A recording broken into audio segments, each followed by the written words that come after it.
तो बहुत सारे कमेंट्स आ रहे थे कि रेस्टोरेंट स्टाइल सीजवाइन सॉस बनाने की रेसिपी भी शेयर करें। तो आज मैं आपको सबसे आसान और ऑथेंटिक तरीका बताऊंगा सीजवाइन सॉस बनाने का। इसे आप 6 महीने तक स्टोर करके भी रख सकते हैं और कोई भी चाइनीज डिश बनानी हो, मंचूरियन, फ्राइड राइस, नूडल्स, उसमें यूज़ कीजिएगा। बहुत ही ज़बरदस्त टेस्ट आता है इससे।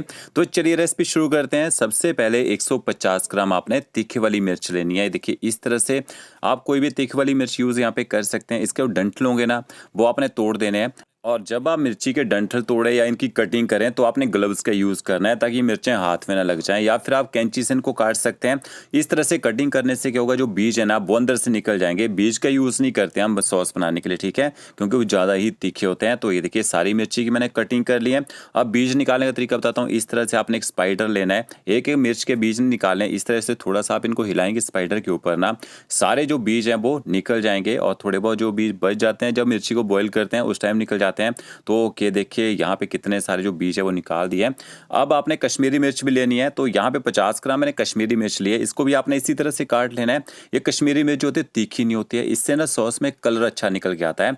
तो ये देखिए कश्मीरी मिर्च की भी मैंने कटिंग कर लिया। सेम प्रोसेस से इसके जो बीज हैं वो भी निकाल देने हैं। बीज से एक तो कलर खराब होता है, दूसरा सॉस ना ज़्यादा ही तीखी होती है, तब ये बीज जो है यहाँ पे निकालने पड़ते हैं।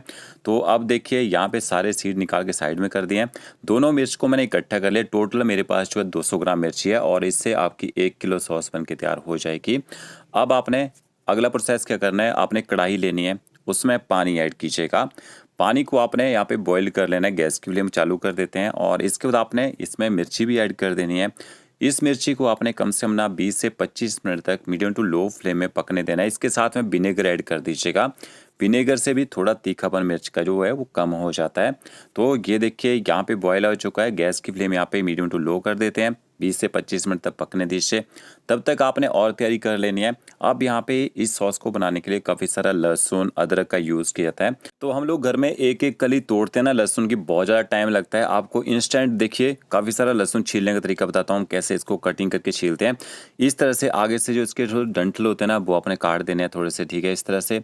अब आपने ये देखिए 2 कट लगाने हैं, इस तरह से 1 कट, और देखिए 2 कट। अब लहसुन को सीधा कर दीजिए और इस तरह से थोड़ा सा मोटा मोटा आप इसको ना चाकू से काट लीजिए। साइड में थोड़ा बहुत लहसुन बचेगा उसको भी आपने काट लेना है। देखिए इस तरह से पीछे का डंठल आपने निकाल देना है। सारा लहसुन मैंने काट लिया है। एक मुट्ठी हम इसमें ना कॉर्नफ्लावर डालेंगे और कॉर्नफ्लावर के साथ मिक्स करके इस तरह से आपने लहसुन को मैश करना है। देखिए थोड़ा सा मसल लीजिए। इससे क्या होगा, कॉर्नफ्लावर से जो छिलके हैं वो सारे निकल जाएंगे, इससे अलग हो जाएंगे। और इस तरह से देखिए पहले अपने लहसुन को मसल लेना है। इसके बाद इस तरह से बॉल में देखिए लहसुन को टॉस कीजिए, सारा छिलका जो है इस तरह से ना अलग हो जाएगा। तो देख सकते हैं कितना सारा लहसुन हमने यहाँ पे कटिंग करके साफ कर लिया है। तो हम यहाँ पे 1.5 से 2 किलो लहसुन डेली काटते हैं और इसी तरह से साफ करते हैं। अब इसके बाद आप इसको धोना चाहें धो सकते हैं, अगर धोना नहीं है तो इसी तरह से चॉप कर सकते हैं। तो लहसुन को मैंने अच्छी तरह से धो लिया। देखिए अब यहाँ पे इसको चॉप करना है तो चापड़ से चॉप कर सकते हैं, चॉपिंग बोर्ड के ऊपर रख के, या फिर शॉर्टकट बताता हूँ, छोटा ग्राइंडर जार लेना है, उसमें थोड़ा सा लहसुन डालिए और मिक्सी जार को चलाना है, बंद करना है, चलाना है, बंद करना है। 2 से 3 बार इस तरह से कीजिए, चॉप हो जाएगा। तो देखिए 1 सूप बॉल भर के लहसुन, आधा सूप बॉल मैंने यहाँ पे अदरक लिया चॉप, और थोड़ी सी सेलरी का यूज़ करेंगे। सेलरी ना हो आप इसकी जगह यहाँ पे धनिया की डंठल होती है ना, उनको चॉप करके भी डाल सकते हैं, अच्छा फ्लेवर आएगा। 25 मिनट तक मिर्ची को मैंने यहाँ पे बॉईल कर लिया है और मिर्ची देखिए अच्छी तरह से यहाँ पे सॉफ्ट हो चुकी है। अब आपने स्पाइडर की सहायता से मिर्ची को निकाल लेना है। आप छान भी सकते हैं, पर छानने से क्या होगा, इसके नीचे पानी में जो बीज बच जाते हैं ना मिर्चों के, वो भी साथ में चले जाएंगे। तो इस तरह से स्पाइडर से मिर्ची को निकालेंगे, जो एक्स्ट्रा बीज थोड़े बहुत रह जाते हैं मिर्ची के अंदर ना, वो निकल जाते हैं। तो देखिए पानी मैंने फेंक दिया और सीड जो है ना ये भी निकल चुके हैं। अब ये मिर्ची जो है ना इसको आपने ठंडा कर लेना है। जैसे मिर्ची थोड़ी सी ठंडी हो जाएगी फिर आपने मिर्ची को ग्राइंडर जार में डालना है। अब यहाँ पे सीक्रेट बताता हूँ आपको, आपने क्या करना है, जब भी आप मिर्ची को ग्राइंड करेंगे बिल्कुल भी पानी का यूज़ नहीं करना है। और इस तरह से आपने देखिए ऑयल डालना है, थोड़ा सा तेल डालना है, थोड़ा सा तेल डाल के आप इसको ग्राइंड कर लीजिए। अभी आपको बाद में बताऊंगा कि तेल डाल के हम मिर्ची को ग्राइंड क्यों करते हैं, ठीक है। ये देखिए मिर्ची का मैंने एकदम फाइन यहाँ पे पेस्ट बना लिया है। जो मिर्ची बची हुई है ना उसको भी आपने इसी तरह से ग्राइंड करना है। और यहाँ पे हाथ से मिर्ची को जार से निकालना नहीं है, नहीं तो हाथों में मिर्ची लग जाएगी। ग्लव्स का यूज़ कीजिएगा, या इस तरह से देखिए स्पैचुले से भी आप ये मिर्ची निकाल सकते हैं। अब इस सॉस को बनाने के लिए तेल का यूज़ ज़्यादा किया जाता है। 300 ml मैंने यहाँ पे तेल लिया है और तेल को यहाँ पे कढ़ाई में डाल देते हैं। तो देखिए पूरा तेल नहीं डाला है मैंने, थोड़ा सा तेल बचा लेते हैं। लगभग 200 ml ही ऑयल का यूज़ करेंगे, क्योंकि थोड़ा ऑयल हमने मिर्ची को ग्राइंड करने के लिए भी यूज़ किया था। 4 से 5 आपने इसमें चक्री फूल ऐड कर देना है। और साथ में आपने इसमें बारीक कटा हुआ लहसुन ऐड करना है और गैस की फ्लेम आपने मीडियम रखनी है। मीडियम फ्लेम में लहसुन को थोड़ी देर यहाँ पे पका लीजिए। और यहाँ पे तेल का यूज़ ज़्यादा क्यों करते हैं, ताकि लॉन्ग टाइम तो हमारी सॉस ख़राब ना हो। दूसरा, इसमें रोगन भी बनाते हैं। कई बार हम सीजवाइन फ्राइड राइस या फिर नूडल्स बनाते हैं, उसमें रोगन का यूज़ करते हैं, उससे अच्छा कलर आता है। तो यहाँ पे देखिए बारीक कटा हुआ अदरक और सेलरी भी मैंने यहाँ पे ऐड कर दिया है और गैस की फ्लेम हाई कर देते हैं। हाई फ्लेम में आपने अदरक और सेलरी को भी लहसुन के साथ अच्छी तरह से पका लेना है। ज़्यादा आपने गोल्डन ब्राउन नहीं करना है, तब तक पकाना है जब तक इनका जो मॉइस्चर है पूरी तरह से खत्म ना हो जाए। और जैसे आपको लगेगा हल्का सा कलर यहाँ पे चेंज होना शुरू हो चुका है, एक छोटा चम्मच आप इसमें कश्मीरी मिर्च पाउडर ऐड कर दीजिए और कश्मीरी मिर्च पाउडर को भी अच्छी तरह से मिक्स कर लेना है। इससे ना रोगन अच्छा बनेगा और कलर भी बेहतरीन आएगा। तो हमने यहाँ पे कश्मीरी मिर्च पाउडर भी यूज़ किया है और इसके बाद आपने जो मिर्चों का पेस्ट रखा होगा ना, वो भी यहाँ पे ऐड कर देना है और मिर्चों के पेस्ट को भी अच्छी तरह से मिक्स कर लीजिए। अब यहाँ पे अगर आप पानी के साथ मिर्ची को पीसते ना, तो बहुत ही ज़्यादा छींटे मारती जब आप सॉस को पकाते हैं। ऑयल डाल के पीसने से एक ही फ़ायदा होता है, एक तो मिर्ची पकते टाइम छींटे नहीं मारती है, दूसरा सॉस जल्दी बन के भी तैयार हो जाती है। तो यहाँ पे देखिए अच्छी तरह से सॉस को यहाँ पे मैंने मिर्चों को मिक्स कर लिया ऑयल के साथ में।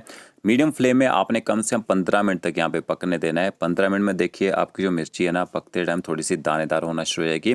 और एक बार जिस बर्तन में आप इस चीज़ में सॉस बनाएं, थोड़ा सा मोटा होना चाहिए ताकि जो सॉस है कढ़ाई के नीचे चिपके ना। 15 मिनट के बाद आपने 1 चम्मच इसमें नमक ऐड करना है, 1 चम्मच आप इसमें अरमड पाउडर ऐड कर दीजिए, आधा चम्मच आपने इसमें वाइट पेपर पाउडर ऐड करना है। थोड़े से इंग्रेडिएंट्स और ऐड करेंगे, बट अभी हम इस ना मिर्चों को पकने देते हैं। यहाँ पे अच्छी तरह से पकाना है, जितना अच्छे से पकाएंगे अच्छा टेस्ट आएगा, आपकी सीजवाइन सॉस बन के तैयार होगी। तो ये देखिए लगातार पलटा चलाने की ज़रूरत नहीं है आपको यहाँ पे, क्योंकि मोटे बर्तन का यूज़ करेंगे उसमें मिर्ची के जलने के चांस नहीं होते हैं। अब यहाँ पे हमारी जो सॉस है देखिए दानेदार हो चुकी है। तो इस तरह से जब तक ये दानेदार नहीं होगी ना, तब तक पकाते रहना है। फिर आपने इसमें 1 कप यहाँ पे टोमेटो सॉस ऐड कर देनी है। थोड़ा सा आपने वाइट विनेगर ऐड करना है यहाँ पे, तो 2 बड़े चम्मच मैंने वाइट विनेगर ऐड किया है। इससे लॉन्ग टाइम तक सॉस जो है ख़राब नहीं होती है। छोटा चम्मच आपने इसमें डार्क सोया सॉस ऐड करनी है। अच्छी तरह से आपने टोमेटो सॉस को भी यहाँ पे मिक्स कर लेना है, ठीक है। ये देखिए इस तरह से। और टोमेटो सॉस डालने के बाद आपने 5 से 7 मिनट तक पकाना है यहाँ पे। तो ओके देखिए यहाँ पे अच्छी तरह से मैंने टोमेटो सॉस को मिक्स करके पका लिया है। अब यहाँ पे आपके यही कमेंट रहेंगे कि इतना सारा ऑयल, तो ये देखिए अब इसको थोड़ा सा ठंडा होने देते हैं और कढ़ाई को थोड़ा सा टेढ़ा कर लेते हैं। ये जितना भी आपको ऊपर ऑयल दिख रहा है ना, ये हमारा रोगन बन चुका है। इससे हम सीजवाइन फ्राइड राइस, नूडल थोड़ा सा यूज़ हम केवल खाने में भी करते हैं, हल्का सा अच्छे कलर के लिए, और एक्स्ट्रा कोई भी रेड कलर का यूज़ नहीं करते हैं होटलों में।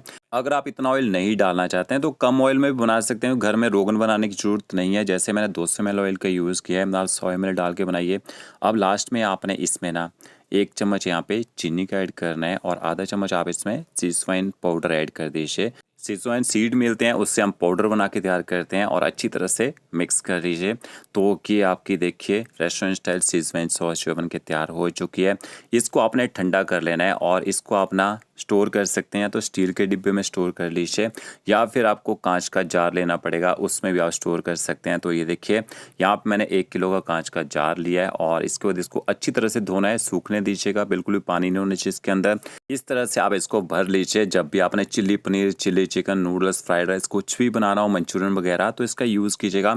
आपको यहाँ पे ग्रीन चिली सॉस भी यूज़ नहीं करनी पड़ेगी, रेड चिली सॉस का यूज़ भी नहीं करना पड़ेगा। तो फ्रेंड्स अगर आपको मेरा वीडियो अच्छा लगा, लाइक शेयर कमेंट जरूर कीजिएगा। ओके फ्रेंड्स, नए वीडियो के साथ थैंक यू।